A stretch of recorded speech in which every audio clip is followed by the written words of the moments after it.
Hello,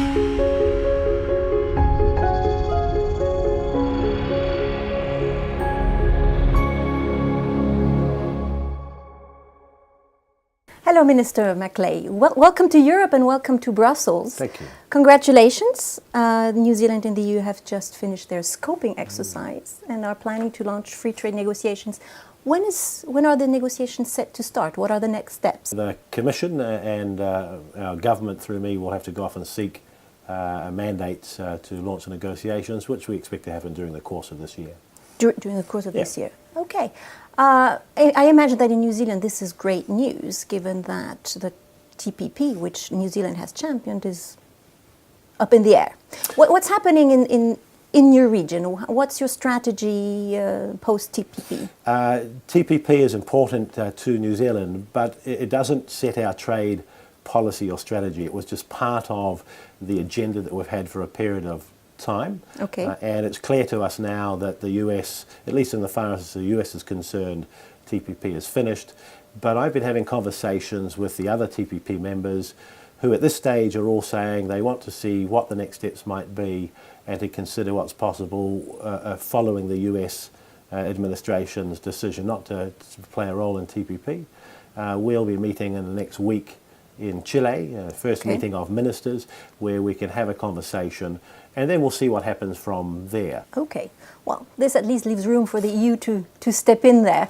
What would you say to Europeans? You know, what are the three main good reasons to sign on to a free trade deal with New Zealand? Well, the first is the European Union and New Zealand have a lot in common when it comes to trade, and particularly the importance of the role that we've played in shaping the world's trade architecture. Mm-hmm. So we firmly believe in a rules-based approach to trade, and that's very much the sense I get from the EU, both in our conversation over the last couple of years, but the agreements that you have already negotiated. That would be the first thing.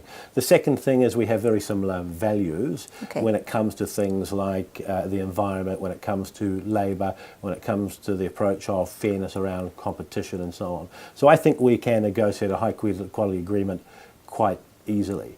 The third reason I think it's most important is that of all of the countries in the WTO, there are only 6 countries that the EU hasn't got an FTA with or is not currently negotiating. New Zealand is one of those. And so when you put all of that together and the interest that we have for trade flows and investment in both directions, we just think the time is right to start that conversation. And the only thing I've said to my Prime Minister is that we need a high quality agreement that actually shows the world that, that like-minded countries and groups of countries can reach agreement that will, open up opportunities that deliver for our businesses and for our people. And I know that the Commissioner is very keen to find a way through to deliver that for Europeans, just as I am for New Zealanders, in cooperation. Okay. In Europe, the discussion is a lot about the potential risks that more agricultural imports from New Zealand could bring to some farmers. Is this still an up-to-date view about no, Europe what's in it also for European business? Yeah, Europe has nothing to fear from New Zealand in as far as agriculture is concerned. It is the case that we produce a lot of agricultural goods, but interestingly we only produce about 1% of the world's beef, 3% of the world's dairy. So we're very, very small by comparison, and dairy, the EU is 13%. I mean, what we've found is because we have limitations upon production. We, as and as far as farming land is concerned, we're smaller than Estonia.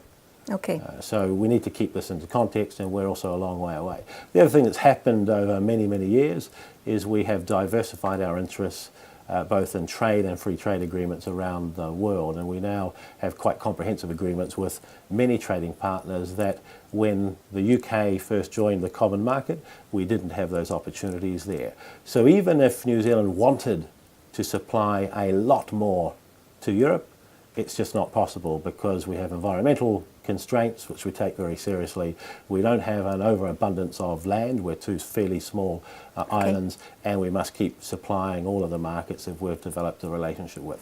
But what's very interesting is that a few people realise New Zealand companies, through investment and partnership in Europe, export more European dairy products out of Europe than Europe imports from New Zealand.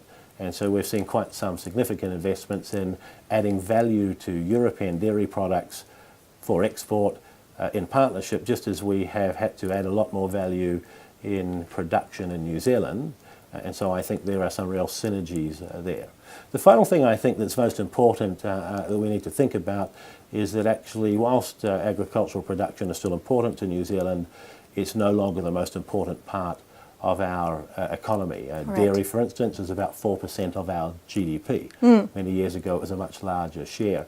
And we're starting to see European companies have a lot of interest in establishing themselves in New Zealand to gain a foothold with a view to the Asian market. We were the first, first OECD country to sign an FTA with China. It's now 8 years old.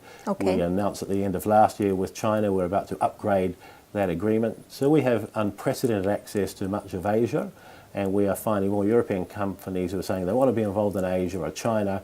They're not ready to go and establish themselves there, and they come to New Zealand because we have been judged the easiest place to do business. We have very low tax rates.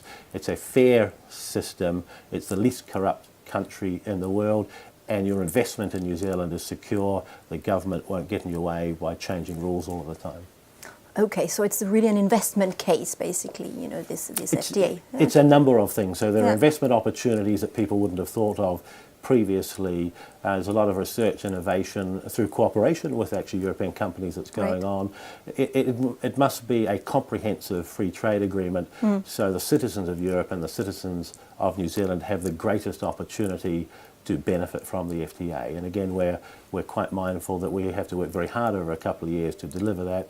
There has to be tangible benefits for our citizens, and I think that's possible. Okay. Well, thank you very much, and good luck with your FTA process. Thank you. Thank you. Bye.